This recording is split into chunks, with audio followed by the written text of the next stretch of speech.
बिस्मिल्लाहिर्रहमानिर्रहीम, अस्सलाम वालेकुम जी। मैं नजमुल हसन बाजवा हूँ। आपको हमारे फेसबुक पेज और यूट्यूब चैनल पर खुश आमदेद। नाज़रीन किराम, मैंने बड़ा अरसा पहले आपको बताया था, जब ये सारा पंगा शुरू हुआ था तो मैंने आपको कहा था कि एक बुलबुला है, ये जो पंजाब में बनाया गया ना, ये सियासी बुलबुला है और इस सियासी बुलबुले से बड़ी जल्दी हवा निकल जाएगी और ये ब्रस्ट हो जाएगा। आपको ये मालूम है कि कराची से एक शख्सियत नोटों से भरे हुए बैग लेकर लाहौर की मुख्तलिफ सड़कों के ऊपर घूमती रही और ज़हूरलाई रोड के ऊपर मौजूद एक घर में एक बुजुर्ग शख्सियत के घुटनों को हाथ लगाती रही और उनकी पूरी कोशिश ये थी कि इमरान खान को किसी तरीके से पंजाब में हराया जाए और पंजाब के कले की जो फसील है उसमें दरार डाली जाए। मैंने आपको पहले आगाह किया था कि ऐसा कुछ नहीं होगा। आज पंजाब के अंदर इमरान खान को एक तारीखी जीत मिली है और आज नाज़रीन किराम, ये इनका पीडीएम का वो हिसाब हुआ है। वो आपने शायद मिसाल सुनी होगी कि फलां ने 100 प्याज भी खा लिए और 100 जूते भी।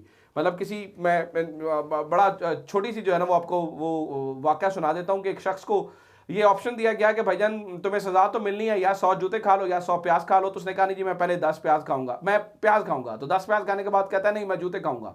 तो फिर 10 जूते खाए और इसी तरह से उसने 100 प्याज भी खा लिया और 100 जूते भी। यही हाल जो है वो पीडीएम का हुआ है। तो ये जीत किस तरह से मिली है, ये पूरा मामला क्या है, इसके ऊपर बात करेंगे और कुछ अहम तरीन खबरें आपके साथ शेयर करने के लिए कराची की सियासत से हैं।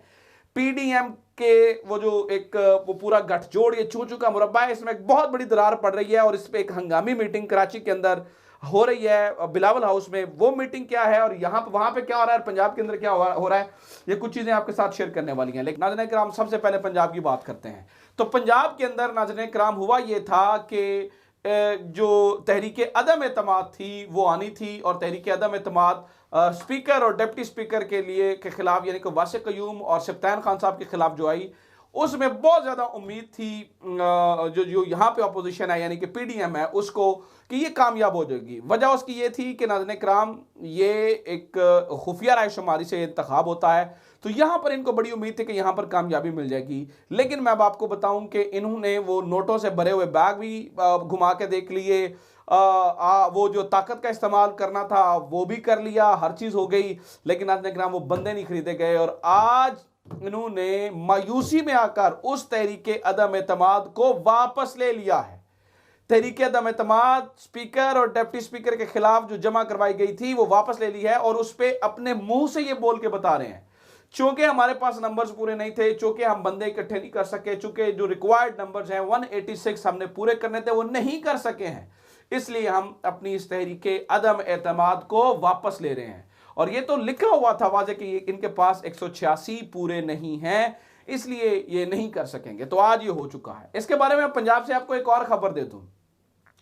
एक तैयारे से एक प्रवास हुई है और उसके अंदर एक मेंबर असेंबली यहां से सक्खर एयरपोर्ट पर उतरी हैं और वो गायब हो गई। मैं आपको खबर दे रहा हूं, पाकिस्तान तहरीक इंसाफ की रावलपिंडी से ताल्लुक रखने वाली एक खातून सक्खर एयरपोर्ट पर उतरकर गायब हो गई हैं। और आपको पता ही है नासिर हुसैन शाह साहब और ये किस तरह की जो है ना वो बातें उनके ऊपर होती रही हैं कि वो हॉर्स ट्रेडिंग में मुलव्वस हैं, इसके बावजूद ये कुछ नहीं कर सके। नाज़रीन किराम, खबर ये भी है कि मजलिस वहदतुल मुस्लिमीन जो जमात है, उनकी जो खातून है सईदा ज़हरा नकवी, जो तहरीक इंसाफ ने उनको जो है ना वो कहा हुआ है, वो भी परवेज़ लाई को वोट देने से इनकार कर रही है। लेकिन इन तमाम चीज़ों का हल इस वक्त इमरान खान के पास मौजूद है। वो सिंपल सा हल है कि कोई खातून अगर जो स्पेशल कोटे के ऊपर आती हैं, अगर वो किस तरह की कोई बात करती हैं, उन्हें फौरी तौर पर पार्टी डी सीट करती है और डी सीट करके उनकी जगह जो सीनियर मोस्ट होती हैं वो फौरी तौर पर मेंबर असेंबली बन जाती हैं। तो ये मसला तो यहाँ पर जनाब हल होता हुआ नजर आ रहा है। यहाँ पर जो है ना वो कोई प्रॉब्लम नहीं है, लेकिन प्रॉब्लम नाज़रीन किराम दूसरी तरफ है, गड़बड़ जो है वो दूसरी तरफ है। और वो क्या है, यानी कि पंजाब सेफ हो गया लेकिन पीडीएम को अपनी पड़ी हुई है। वो किस तरह से, वो मैं आपको बताता हूँ। इस वक्त बिलावल हाउस के अंदर एक मीटिंग चल रही है और वो ये सोच रहे हैं कि हमने करना क्या है, क्योंकि एमक्यूएम जो है वो बिगड़ चुकी है। एक जरदारी और टैसूरी डॉक्ट्राइन है, इसके ऊपर जो जमात इस्लामी के कराची के अमीर है ना वो भी बोल रहे हैं। उन्होंने कहा कि अगर वाकई एस्टैब्लिशमेंट न्यूट्रल हो गई है तो ये जरदारी और टैसूरी जो डॉक्ट्राइन है ये क्यों चल रहा है। तो जनाबे वाला, जरदारी टैसूरी डॉक्ट्राइन तो चल ही रहा था, लेकिन यहां पर गड़बड़ हुई और चूंकि जब बंदर बांट आप कर रहे होते हैं ना तो फिर मेरा हिस्सा और उसका हिस्सा, यहां पर बड़ी प्रॉब्लम हो जाती है। तो एमक्यूएम वाले कहते हैं हमारा हिस्सा कहां पे भाईजान, हमने कहा था आपको कि आप नई हल्का बंदियों के साथ बल्दियाती इंतखाबात में जाइए, अब नई हल्काबंदियां नहीं कर रहे हैं, तो पीपल्स पार्टी ने इन्हें मना किया। अब नाज़रीन किराम नून लीग का वफ्द वहां पे मौजूद है और खबर ये है कि एमक्यूएम वो कह रहे हैं जी हम आपसे बात नहीं करेंगे, आप वो एक जो इख्तियारात हैं वो आपके पास नहीं है इस मसले को हल करने के लिए। अब पीपल्स पार्टी अगर एमक्यूएम की बात मानती है तो इसका मतलब यह है कि अपने हाथ काट के उन्हें दे दिए, क्योंकि वो तो वहां पर जो है ना वो मुकम्मल अपनी मर्जी से आएंगे। और अगर नहीं मानती है तो फिर वफाक का इत्तेहाद जाएगा। आप देखें कि इनके अपने अंदर जो वफाक की पार्टियां उनके अंदर गड़बड़ चल रही है कि एमक्यूएम पीपल्स पार्टी से नाराज बैठी है और पीपल्स पार्टी जो बाप पार्टी है उसके बंदे तोड़कर अपने अंदर लेकर आ रही है। तो वो जो शफकत का हाथ था, वो शफकत का हाथ ज्यादा देर तक रह नहीं सकता, क्योंकि वजह यह है कि जब चोर डकैत आपस में खुद लड़ना शुरू हो जाए तो फिर वो इनको मुतहद रखने वाले ज्यादातर क्या कर सकते हैं। और अभी वही सूरत हाल है। और जो मीटिंग इस वक्त हो रही है नाज़रीन किराम बिलावल हाउस के अंदर, उसके अंदर यही डिसाइड किया जा रहा है कि अब करना क्या है, क्योंकि मामला तो गड़बड़ होने के करीब है, मामला तो नहीं संभल रहा है। तो अब जो है ना वो मामला जो है वो यहाँ पर खराब हो रहा है। दूसरा नाज़रीन किराम मैं आपको ये भी बताऊं कि यहाँ पर कराची के अंदर जो चीज़ें हैं वो इस कदर ख़राब हो रही हैं कि ये टास्क दिया गया, ये जो मैं बता रहा हूँ जरदारी टैसूरी जो डॉक्ट्राइन है, इनको टास्क दिया गया कि इमरान खान का रास्ता आप किसी तरीके से रोकिए।